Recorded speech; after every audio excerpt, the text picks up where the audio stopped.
നമുക്ക് എളുപ്പത്തിൽ ഉണ്ടാക്കുന്ന മൂനി ബിരിയാണി ഉണ്ടാക്കിയാലോ? മൂനി ബിരിയാണി ഗ്രേവി മിക്സ് കൊണ്ടാണ് കേട്ടോ അത് ഉണ്ടാക്കുന്നത്.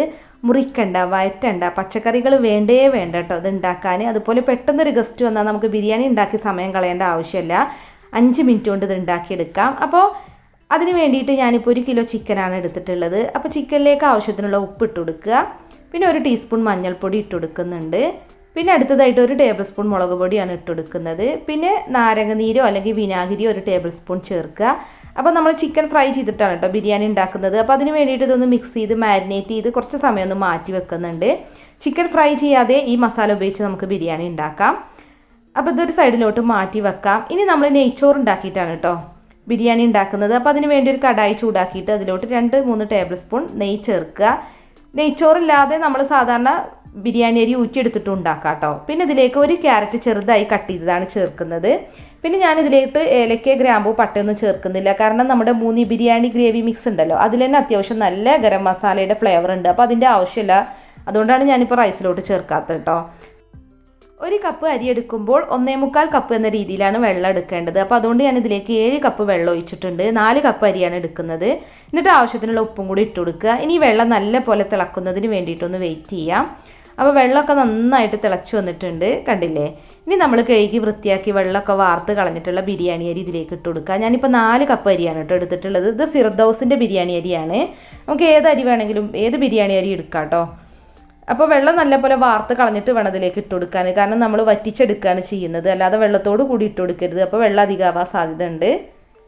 അപ്പോൾ അരി ഇതിലേക്ക് ഇട്ടിട്ട് നന്നായിട്ടൊന്ന് മിക്സ് ചെയ്തെടുക്കുക. പിന്നെ അരി ഒന്ന് ഒട്ടിപ്പിടിക്കാതിരിക്കാൻ വേണ്ടിയിട്ട് നമുക്കിതിലേക്ക് നാരങ്ങ നീര് ചേർക്കാം കേട്ടോ. അപ്പോൾ ഞാനൊരു ചെറിയ നാരങ്ങയുടെ നീരും കൂടെ ഇതിലേക്ക് ചേർക്കുന്നുണ്ട്. പിന്നെ നമ്മളിത് അടച്ചു വെച്ചിട്ട് ആദ്യം നല്ല പോലെ ഒന്ന് തിളപ്പിച്ചെടുക്കണം. നന്നായി തിളച്ചതിന് ശേഷം പിന്നെ ലോ ഫ്ലെയിമിലിട്ടിട്ടൊന്ന് വേവിച്ചെടുത്താൽ മതി. ചെറിയ സമയം കൊണ്ട് തന്നെ നമ്മുടെ റൈസ് കുക്കായി കിട്ടും കേട്ടോ. അധികം സമയം വേണ്ട. അപ്പോൾ നമ്മൾ നെയ്ച്ചോറ് ഉണ്ടാക്കുന്ന സമയം തന്നെ നമുക്ക് അപ്പുറത്തെ അടുപ്പിൽ ചിക്കനൊന്ന് ഫ്രൈ ചെയ്യുകയാണെന്നുണ്ടെങ്കിൽ 2 ഒരേ സമയമായിട്ട് കിട്ടും. അപ്പോൾ കണ്ടത് നന്നായിട്ട് തിളച്ച് വന്നിട്ടുണ്ട്. ഇനി ഒന്ന് ഇളക്കി കൊടുത്തിട്ട് തീ കുറച്ച് വെക്കാം. അപ്പോൾ 2-3 മിനിറ്റ് കൊണ്ട് തന്നെ നമ്മുടെ ചോറ് റെഡിയായിട്ട് കിട്ടും. അപ്പോൾ നമ്മുടെ നെയ്ച്ചോറ് ഇവിടെ റെഡി ആയിട്ടുണ്ട്. നെയ്ച്ചോറ് ഉണ്ടാക്കുന്നതിന് പകരം വേണമെന്നുണ്ടെങ്കിൽ നമുക്ക് സാധാരണ പോലെ തന്നെ നെയ്ച്ചോറ് അരി വെള്ളത്തിലിട്ട് തിളപ്പിച്ച് ഊറ്റിയെടുത്തിട്ട് വേണമെന്നുണ്ടെങ്കിലും ബിരിയാണി ഉണ്ടാക്കാം കേട്ടോ. അങ്ങനെയും ചെയ്യാം. അത് നമ്മുടെ ഇഷ്ടത്തിനനുസരിച്ച് ചെയ്താൽ മതി. അപ്പോൾ നെയ്ച്ചോറ് ഇവിടെ റെഡി ആയിട്ടുണ്ട്. ഇതൊരു സൈഡിലോട്ട് മാറ്റി വെക്കാം. ഇനി നമുക്ക് ബിരിയാണി ഗാർണിഷ് ചെയ്യാനുള്ള സവാള ഒന്ന് ഫ്രൈ ചെയ്തെടുക്കണം. അപ്പോൾ ഒരു മീഡിയം വലിപ്പത്തിലുള്ള സവാള നേരിയതായി കട്ട് ചെയ്തതാണ് ഞാനിപ്പോൾ എണ്ണയിലേക്ക് ഇട്ടിട്ട് ഫ്രൈ ചെയ്തെടുത്തിട്ടുള്ളത്. ഇതുപോലെ ഗോൾഡൻ ബ്രൗൺ നിറാവുമ്പോൾ എണ്ണയിൽ നിന്ന് എടുക്കാം. അപ്പോൾ ഇതേ എണ്ണയിലേക്ക് തന്നെ ഇനി നമുക്ക് അണ്ടിപ്പരിപ്പും മുന്തിരിയൊക്കെ ഇട്ടിട്ടൊന്ന് റോസ്റ്റ് ചെയ്തെടുക്കാം കേട്ടോ. പിന്നെ അതേ എണ്ണയിൽ തന്നെ നമുക്ക് ചിക്കനും ഇട്ട് ഫ്രൈ ചെയ്യാം. പിന്നെ ചിക്കൻ ഫ്രൈ ചെയ്യാതെ ബിരിയാണി ഉണ്ടാക്കാം കേട്ടോ. ഞാൻ നേരത്തെ പറഞ്ഞ പോലെ തന്നെ മസാലയിലിട്ടിട്ട് ചിക്കൻ ഒന്ന് വേവിച്ചെടുത്താൽ മതി. ഞാനിപ്പോൾ ഫ്രൈ ചെയ്തിട്ട് വെക്കുന്നുണ്ട്. കാരണം എനിക്ക് ഫ്രൈ ചെയ്ത ചിക്കൻ ബിരിയാണിയാണ് ഇഷ്ടം, അതുകൊണ്ടാണ്. അപ്പോൾ മാരിനേറ്റ് ചെയ്ത് വെച്ചിട്ടുള്ള ചിക്കൻ ഇതിലേക്ക് ഇട്ടിട്ടൊന്ന് ഫ്രൈ ചെയ്തെടുക്കുക. ഞാൻ നന്നായിട്ട് തന്നെ ഫ്രൈ ചെയ്തെടുക്കുന്നുണ്ട് കേട്ടോ. കാരണം ഗ്യാസ് അടുപ്പിലൊക്കെ ദം ചെയ്യുന്നതുകൊണ്ട് തന്നെ പിന്നെ ചിക്കൻ ദം ചെയ്യുന്ന സമയത്ത് കുക്കാവാൻ വേണ്ടിയിട്ട് വെയിറ്റ് ആക്കുന്നൊന്നുമില്ല. അപ്പോൾ നമ്മൾ അടച്ചു വെച്ചിട്ട് ചിക്കൻ ഫ്രൈ ചെയ്തെടുക്കുകയാണെന്നുണ്ടെങ്കിൽ നല്ല സോഫ്റ്റ് ആയിട്ട് കിട്ടും കേട്ടോ. അപ്പോൾ 2 വശവും നന്നായിട്ട് ഫ്രൈ ആവുന്നത് വരെ തന്നെ ഫ്രൈ ചെയ്തെടുത്തിട്ടുണ്ട്. ഇനി ചിക്കനൊക്കെ നമുക്ക് ഈ എണ്ണയിൽ നിന്ന് മാറ്റാം. അങ്ങനെ 2 ട്രിപ്പായിട്ടാണ് കേട്ടോ ഞാൻ ചിക്കൻ ഫ്രൈ ചെയ്തിട്ടുള്ളത്. ഇനിയിപ്പോൾ നമ്മുടെ ചിക്കനും ഫ്രൈ ആയിട്ടുണ്ട്, നെയ്ച്ചോറ് റെഡി ആയിട്ടുണ്ട്. ചിക്കൻ ബിരിയാണി ഒന്ന് ദം ചെയ്താൽ മതി കേട്ടോ. അപ്പോൾ ഈ Shmuni chicken biryani gravy mix ഉള്ളതുകൊണ്ട് തന്നെ സവാള വഴറ്റിയേ ഒന്നും വേണ്ട കേട്ടോ. നമുക്ക് ഈ മസാലയിലിട്ടിട്ട് ജസ്റ്റ് ഒന്ന് മിക്സ് ആക്കി എടുത്താൽ മതി. ഇത് readymade chicken biryani gravy mix ആണ് കേട്ടോ.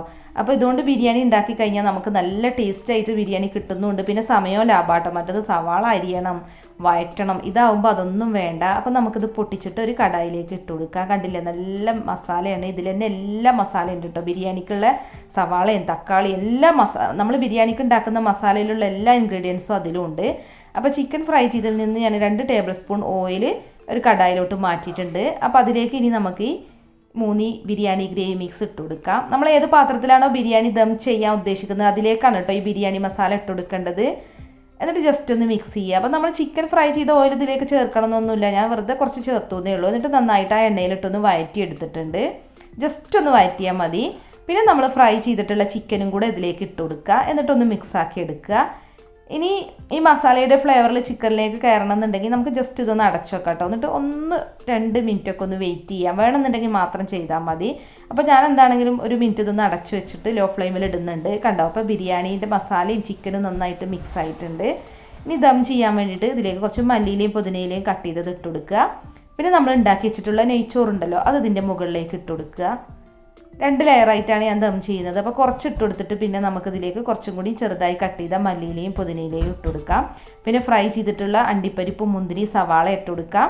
പിന്നെ ഫ്ലേവറിന് വേണ്ടി കുറച്ച് നെയ്യ് ഇട്ട് കൊടുക്കാം കേട്ടോ. ഞാൻ 2 ടീസ്പൂൺ നെയ്യ് ചേർത്തിട്ടുണ്ട്.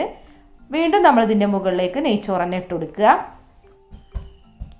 എന്നിട്ട് നന്നായിട്ടൊന്ന് ലെവൽ ചെയ്ത് കൊടുക്കുക. അപ്പോൾ നമ്മൾ ഉണ്ടാക്കിയ നെയ്ച്ചോറ് മുഴുവൻ ഇതിൻ്റെ മുകളിലേക്ക് ഇട്ടിട്ടുണ്ട്. ഇനി കുറച്ച് നെയ്യ് ചേർക്കുന്നുണ്ട്. 2 ടീസ്പൂൺ നെയ്യാണ് കേട്ടോ. നെയ്യൊക്കെ നിങ്ങളുടെ ഇഷ്ടത്തിനനുസരിച്ച് ചേർക്കാം. പിന്നെ കുറച്ച് മല്ലിയിലയും കട്ട് ചെയ്തത്, പുതിനയിലയും കട്ട് ചെയ്തത് ഇട്ട് കൊടുത്തിട്ടുണ്ട്. പിന്നെ വറുത്ത് വെച്ചിട്ടുള്ള അണ്ടിപ്പരിപ്പ്, മുന്തിരി, സവാള ഇട്ട് കൊടുക്കുക. ഇനി ഞാനിതുപോലെ ഒരു സിൽവർ ഫോയിൽ പേപ്പർ വെച്ചിട്ടാണ് കേട്ടോ കവർ ചെയ്യുന്നത്. എന്നിട്ട് ഇത് അടച്ച് വെച്ചിട്ട് ലോ ഫ്ലെയിമിൽ 25 മിനിറ്റാണ് കേട്ടോ ഞാൻ ദം ചെയ്തെടുത്തത്. 25 മിനിറ്റിന് ശേഷമാണ് തുറന്നത്. 25 മിനിറ്റ് ഒന്നും വെക്കണമെന്നൊന്നുമില്ല, ഒരു 15-20 മിനിറ്റൊക്കെ വെച്ചാലും മതി.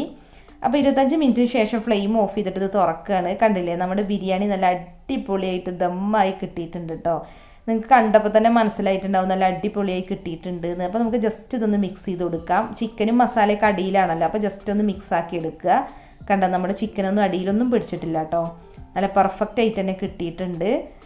അപ്പോൾ നമ്മുടെ മൂനി ബിരിയാണി ഇനി നമുക്കൊരു സർവിങ് പ്ലേറ്റിലേക്ക് മാറ്റാം. അപ്പോൾ ഇത്രയേ ഉള്ളൂ കേട്ടോ. എളുപ്പത്തിൽ ഉണ്ടാക്കാൻ പറ്റുന്ന നല്ല അടിപൊളി ബിരിയാണി ഇവിടെ റെഡി ആയിട്ടുണ്ട്. സത്യം പറഞ്ഞാൽ എനിക്ക് നല്ല ഇഷ്ടമായിട്ടോ. ബിരിയാണി നല്ല ടേസ്റ്റ് ഉണ്ടായിരുന്നു. പിന്നെ എനിക്ക് അതിലേറെ ഇഷ്ടമായത് ഉണ്ടാക്കാനുള്ള ഈസിയാണ്. കാരണം പെട്ടെന്ന് ഇപ്പോൾ ഒരു ഗസ്റ്റൊക്കെ വരുന്നുണ്ട് എന്നൊക്കെ വിളിച്ച് പറഞ്ഞാൽ മൂനി ബിരിയാണി മസാല നമ്മുടെ വീട്ടിലുണ്ടെന്നുണ്ടെങ്കിൽ നമുക്ക് എളുപ്പം ബിരിയാണി ഉണ്ടാക്കി കൊടുക്കാം. അപ്പോൾ നിങ്ങളൊന്ന് ട്രൈ ചെയ്ത് നോക്കുക കേട്ടോ. എന്നിട്ട് ഫീഡ്ബാക്ക് അറിയിക്കുക. പിന്നെ വീഡിയോ ഇഷ്ടമായിക്കണമെങ്കിൽ ഒന്ന് ലൈക്ക് ചെയ്യുക, ഷെയർ ചെയ്യുക, പിന്നെ ഒന്ന് കമൻറ്റും ചെയ്യുക കേട്ടോ. അപ്പോൾ മറ്റൊരു അടിപൊളി റെസിപ്പി ആയിട്ട് നമുക്ക് വീണ്ടും കാണാം. Thank you.